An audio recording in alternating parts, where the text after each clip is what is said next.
All right, welcome back, guys. To Luxury Car Care.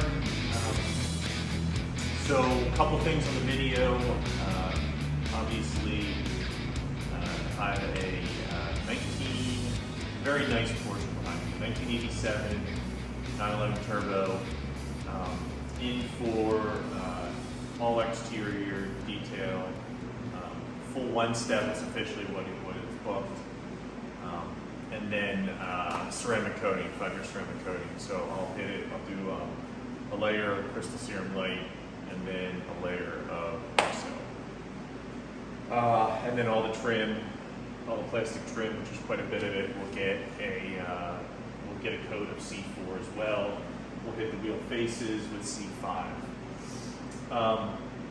So before I get into the car, and the car's already been washed, and it's cold out, and I didn't want to spend time videoing out there, so I got it kind of deconned and dried off. So I'll take you through that in a second here, but I also wanted to give you an update on the new shop. So progress is being made. The permits, I think the last video I did was of the actual site. I kind of drove you in, showed you the front of the building, walked around the inside. It's now totally empty, it's mine. I think I had given the prior owner a couple weeks to kind of clean their stuff out. Stuff as part of the closing process. So that's all done. We're now sitting mid-March of 2023, and basically we're in the home stretch here of the architectural plans, the engineering plans, and those things should be done in theory today, tomorrow, as long as I don't have any punch list items on it. So, the process, if you've ever gone through it, right, it's pretty daunting because it's a 4,400 square foot facility. We're gutting the entire inside, and to be able to then put together architectural plans and make sure everything's captured, so when the contractor goes out for bids, his pricing is going to be accurate. And then 2, those are the plans that are going in for zoning and then ultimately permitting. And those are the plans they're going to use to actually construct do the demo and then do the construction of the new interior of the facility. And if there's something that I don't like or something I want to change, that just gets complicated. It usually costs more money on my side, and inevitably something's going to get missed. So I think the first set of plans that came through from the architect and the engineers, I had 4 pages worth of edits, adjustments, corrections. And that's after spending, probably a good 4 weeks having multiple site visits, multiple in-person visits, just getting to the point where they could really build out a robust set of plans. It's just, you got to be detail oriented and you got to take your time with it. So that process has taken me 6 weeks now, give or take, to get to this point. Which honestly isn't too bad. I was hoping it would take something like 4 weeks, but in the back of my head, I kind of knew it might take a little longer.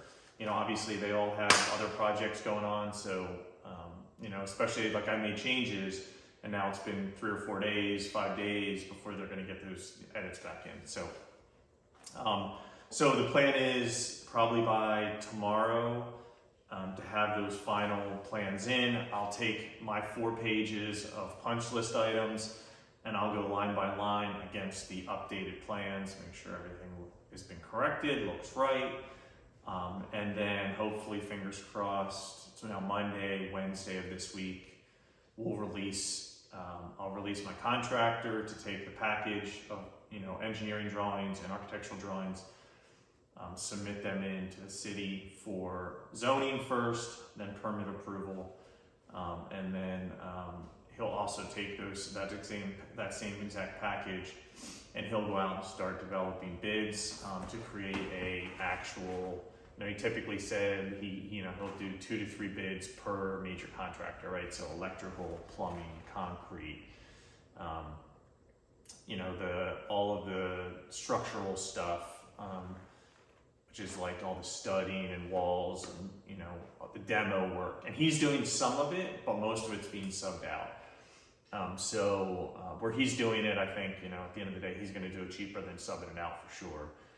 But where he has to sub it, he'll try to get a couple bids from some vendors and then pull all that together, put together the cheapest, you know, best bid that he thinks he has, and offer that to me. And hopefully that is in line with the number that I need it to be at.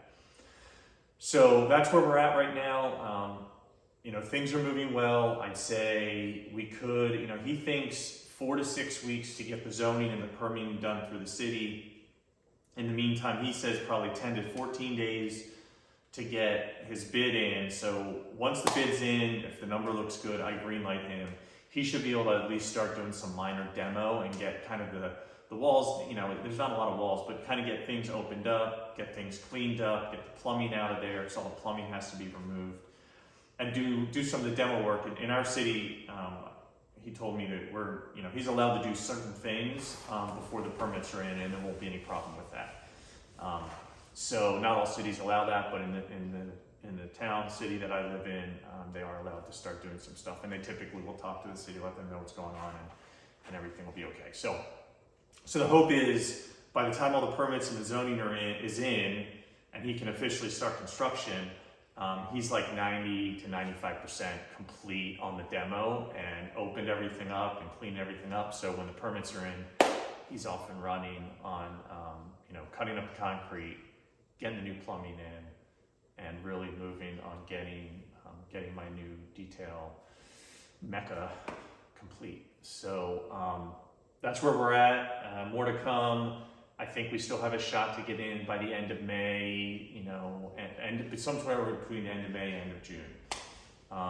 You know, the earlier the better. Obviously, getting in the springtime is key for me. I have a couple people that I'm trying to hire, so having the space to be able to do that, getting PPF really up and running, very critical. And obviously, spring and summer is my busiest time of year, so being able to expand and get that going, have a grand opening in the springtime, having all my customers in, just seeing the facility, I mean, it'll go a long way. Versus doing it in the fall, you know, it kind of falls flat. Although it can be a little busy in the fall, it's not like it is in the spring and summer. So that's where we're at. So this beautiful car. So let me take a step around here, and I'll take you through the car, across the car, and kind of take you through what's going on. So, like I said, full exterior, detail, a full one step, and then 5-year ceramic coating. All the the wheels will get done, the plastics gets done. I think I know the gentleman who owns this, like he's a family friend. So I'm probably going to go a little further on the paint just to make sure that I'm happy with it and he's happy. You know, I wouldn't always do that just from a time perspective, but I'm going to do it for him. So as expected, so this is single stage paint. You know, I did some test spots. I'll show you that in a minute. You know, so you would get black. You know, if you've never done paint polishing right on single stage, when you polish, you turn the pad over, it's going to be tinted, whatever the color of the paint is. I've only test spotted the hood, so I'm assuming it's single stage. I kind of assumed it would at this age anyway. Sometimes you have tinted clear coat, where you still have the paint, base paint plus base clear coat, and sometimes the clear coat is tinted, but in this case, it's got to be, at least the hood is single stage because it's coming off pretty black. My assumption is the rest of this. I believe the hood has been repainted because I did some paint depth gauges. So if I can't show you obviously I'm videoing on my phone, so I can't show you the paint depths, but I was getting in the 9.5 to 10 mil range on the hood.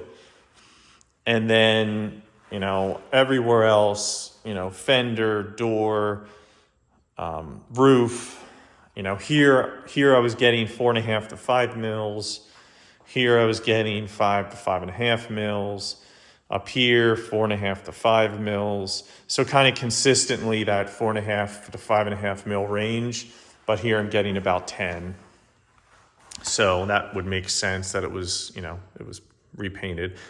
He's owned this car for a little more than 20 years, I think he told me.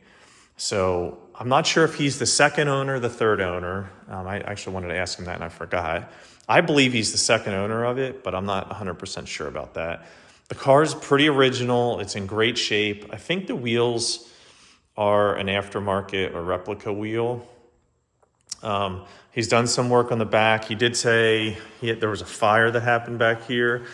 And he had, I don't know if it was the whole tail or something repainted, but I don't see the repaint, like the measurements didn't show repaint. So I don't know if the whole thing was kind of stripped down to bare metal because of the fire and then redone. So it wouldn't really show necessarily a repaint on the thickness of the paint because there's no 2 layers because it was totally stripped.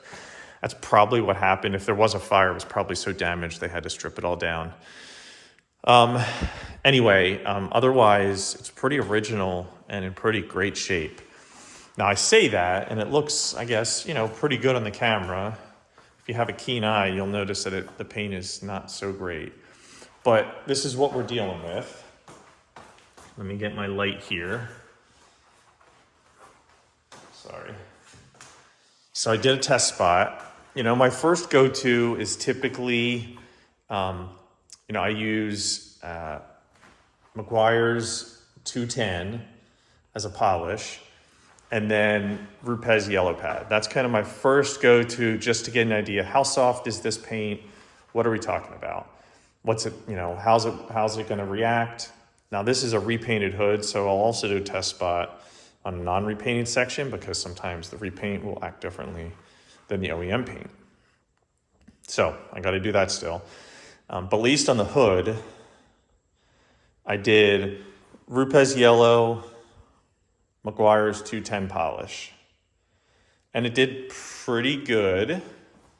Let me zoom in here for you.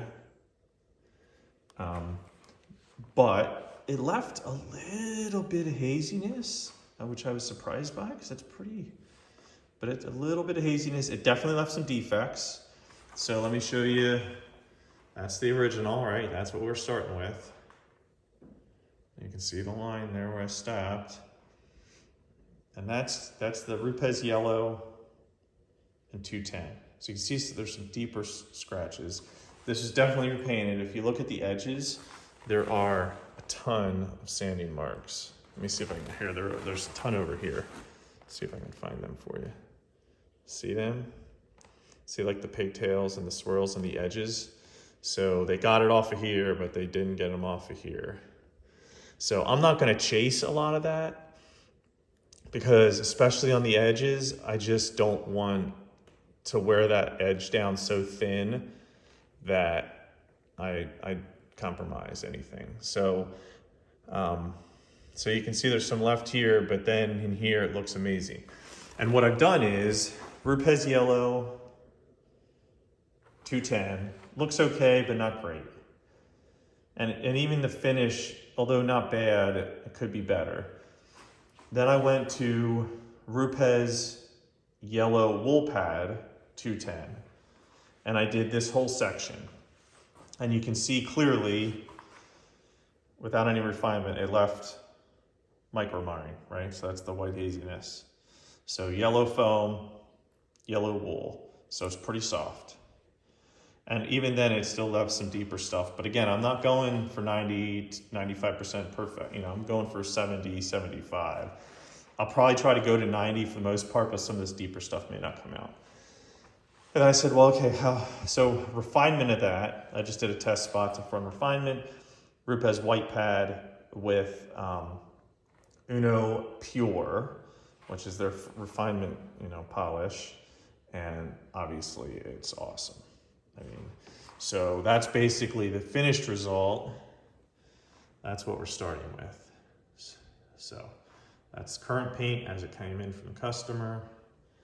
That's basically, I guess really what I'm calling a mini two-step. Quick wool pad, and then a very quick yellow white pad with Uno Pure.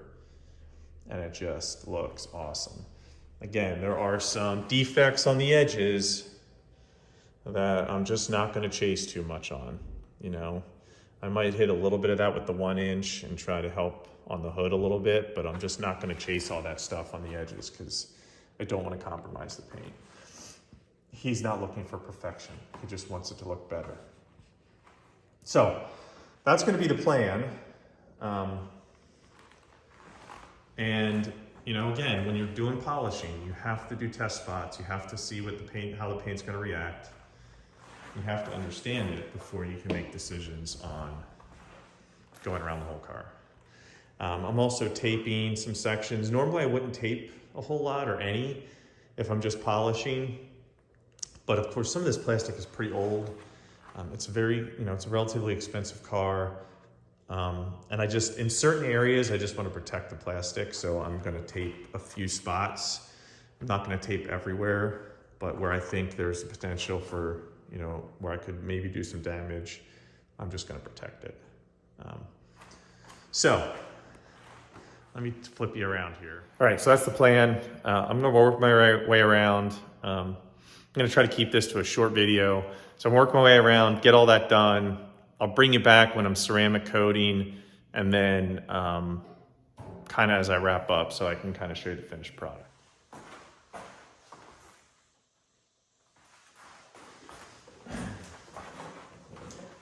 All right, we are at the ceramic coating stage. So I think I left you off last. What you just saw was the polishing.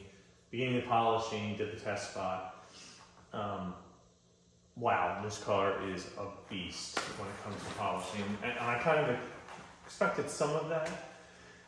You know, single stage, ultra soft, non-metallic black. So it's like the worst of the worst of the worst. I mean, the nice thing is the defects came out relatively easily.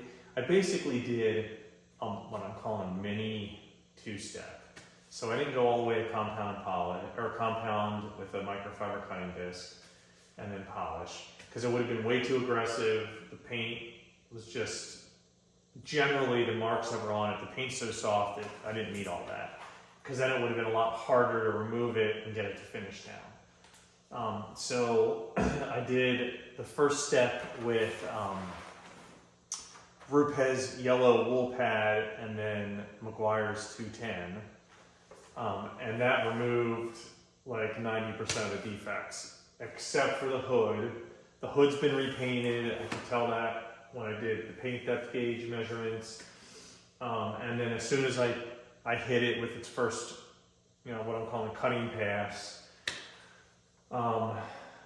it exposed it was so marred up, you couldn't see through it, but it exposed a ton of sanding marks and defects from the repaint. Whoever did it just didn't do a very good job. I mean, it's single stage, so you know it tends to clog. And I'm guessing when they painted it and they did the sanding, they just weren't keeping their sanding discs clean, and it just clogged. And they have pigtails everywhere. They have sanding marks all along the edges that they just didn't finish down. And honestly, to finish that down and remove 90% of that, 95% of those pigtails and stuff, it has to be wet sanded again, at least 2,000, probably 1,500, maybe even 800, and then obviously bring it up to, you know, to get it to refine again. And I'm just not going to do that. I talked to him about it. He's, I think, very happy with kind of where it's at. You know, the concern is you start, especially on the edges, right? The edges are the thin areas, and you start, although there's a decent amount of paint on here, you start sanding on those edges and stuff, and then you burn an edge, and you're back to recoating the hood. So the hood's not perfect. But nonetheless, it looks, you know, from 2 feet away, even from a foot away, without direct sunlight, you know, it looks amazing. But there are defects. So anyway, Rupes yellow wool pad, Meguiar's 210. on everything but the hood. I got rid of 95% of the defects. And then I finished it with a white pad, Rupes white and Rupes Uno Pure, and it works perfect. Looks amazing. And yeah, for a 35-plus-year-old car, it really finished out good. So I just did a full IPA wipe down on the whole thing, and it's ready for coating. So Crystal Serum Light, and then a coat. So one coat of Crystal Serum Light on all the paint, and then a coat on, and I'll hit all the paint plus the jams, and then everything gets topped with a coat of XO as well. And then the wheels will get C5. So I'm not going to take you through all that, but let me kind of just show you the first application here, and then we'll go from there.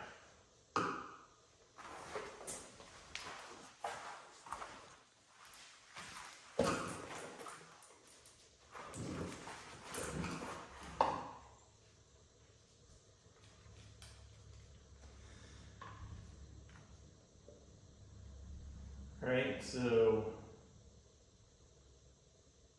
first dose I get the microfiber application pad pretty soaked, and then so I'll just do this first front quarter panel here.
Just gotta make sure you have even coverage everywhere. I have lights between the lights above me and the lights behind the camera there. I can see where it's sitting. It's starting to flash.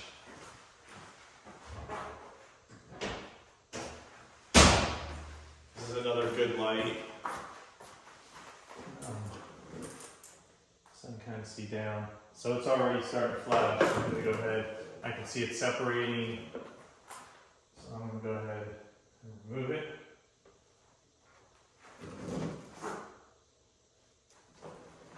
So I use generally a low pile microfiber towel to do the initial wipe. I'm not trying to get it all, I'm just trying to knock it down.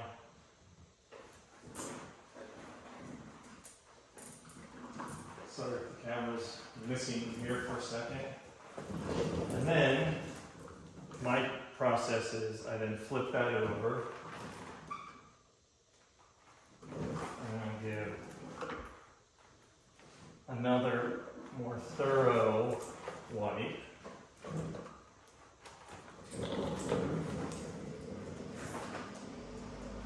Of the entire area.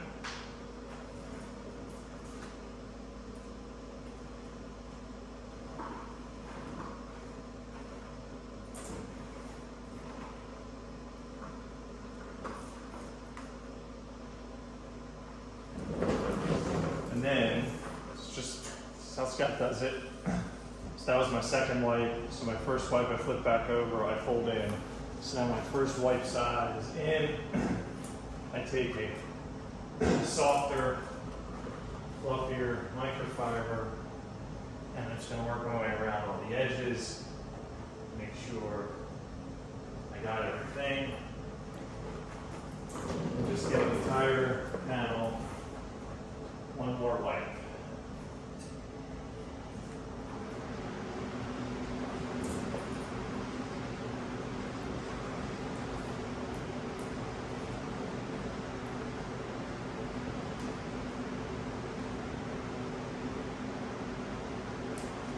And then, just to make sure, take my light on the areas that are a little harder to see, on adjacent panels. Just make sure, I lifted the hood so I don't have to worry about that. Just make sure I don't have any hot spots anywhere.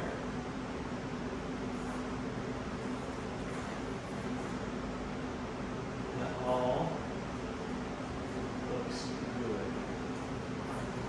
That's all there is to it. I'm going to go do the other quarter panel, then the hood, and I do the same process for every car. That way I kind of always know where I'm at. So for whatever reason, I always have the car back in. I start in the front, start on the driver's side, that's the side closest to kind of my setup. Do the front quarter panel. Gives me an idea, it's kind of a relative, usually a smaller panel, sometimes half a quarter panel, half a fender if it's a bigger car. That gives me an idea how quickly it's flashing off. And then I'll do the other quarter panel, I'll do the hood, I'll do the front bumper, and I'll knock the front section out. I'll come back to this side, I'll do the roof, half roof, door, rear quarter, around, do the other roof, side of the roof, same process. That's kind of what I do for every car, and that way it keeps it consistent, and you can get a rhythm to kind of move around. So that's ceramic coating, Gtechniq Crystal Serum Light, and then a coat of XO. And then I'll probably bring you back for the wheels, probably, and wrap up. All right, so we're back in for you. A couple seconds for me. Maybe tomorrow morning. It's kind of late in the day already, so we could do some coats on. I'm gonna call it a day today, so we'll probably wrap this up tomorrow.